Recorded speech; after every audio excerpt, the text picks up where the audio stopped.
पंढरपूर तालुका पोलिसांनी लक्ष्मी टाकळी येथे सापळा रचून 87,900 रुपयांचा अवैध गुटखा व 4 लाख रुपयांची कार गाडी असा 4,87,900 रुपयांचा मुद्देमाल जप्त केल्याची घटना काल दिनांक 6 ऑगस्ट रोजी घडली आहे।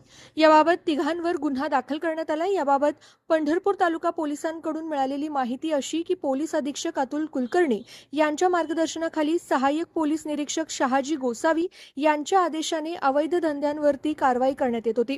पंढरपूर तालुका पोलिसांच्या पथकाने मिळालेल्या माहितीनुसार लक्ष्मी टाकळी येथे हॉटेल शाही दरबार जवळ सापळा रचला। एक मारुती सुझुकी कंपनीची 4 चाकी गाडी चेक केली असता गाडीच्या डिक्कीमध्ये व मधल्या सीटवर महाराष्ट्र शासनाने प्रतिबंधित केलेला पान मसाला वाहतूक करताना मिळून आला। चालक श्रीकांत राजेंद्र बळवंतराव राहणार सांगोला तर गाडीतून उतरून पळून गेलेला संतोष चांगदेव सुरवसे राहणार खारवाटवाडी सांगोला तर ज्याच्याकडून गुटखा आणला तो संतोष डोंगरे राहणार इचलकरंजी जिल्हा कोल्हापूर या तिघांवर गुन्हा दाखल केलाय।